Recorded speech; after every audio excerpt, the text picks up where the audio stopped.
Morning morning హడావిడిగా ఎక్కడికా అనుకుంటున్నారండి? ఇంకేంటండి ప్రిపరేషన్ ఆఫ్ లంచ్ బాక్సెస్ అండి. కంపల్సరీ ఇదొక పెద్ద టాస్క్ అండి. మధ్యాహ్నం వాళ్ళు ఖాళీ చేస్తారా లేదా అన్న ఇంటెన్షన్‌తోనే ఈ మార్నింగ్ కర్రీస్ అన్నీ ప్రిపేర్ చేస్తూ ఉంటాం.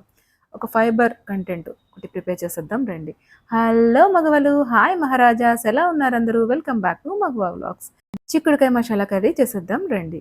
ముందుగా బాండి పెట్టుకొని ఉల్లిపాయలు సన్నగా తరుక్కుని అలాగే 4 పచ్చిమిర్చి చీలికలు కూడా వేసుకుని దోరగా వేయించుకోవాలండి.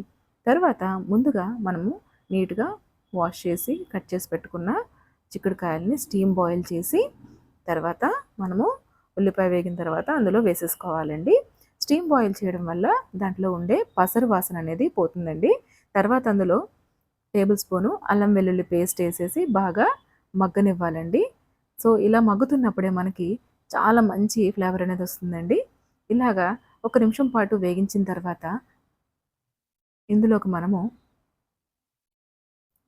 టేబుల్ స్పూన్ వచ్చేసి పసుపు, అలాగే టేబుల్ స్పూన్ వచ్చేసి మసాలా పౌడరు, అలాగే 1½ టేబుల్ స్పూన్ వచ్చేసి కారం మరియు రుచికి సరిపడా సాల్ట్ కూడా వేసుకుని ఇవన్నింటిని కలిపి బాండీలో వేసుకోవాలండి.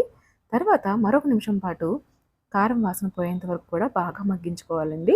ఇలా మగ్గుతున్నప్పుడే మంచి నాన్ వెజ్ స్మెల్ అనేది వచ్చేస్తుందండి. అంత బాగుంటుంది కర్రీ అనేది.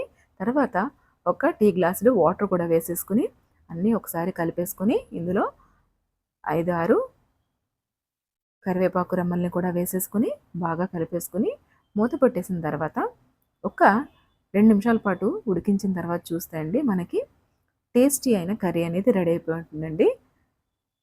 చిక్కుడుకాయ మసాలా కర్రీ చాలా చాలా బాగుంటుంది. నాన్ వెజ్‌కి ఏమీ తక్కువ కాదండి. ఫైబర్ కంటెంట్, పీచు పదార్థం ఎక్కువగా ఉంటుంది.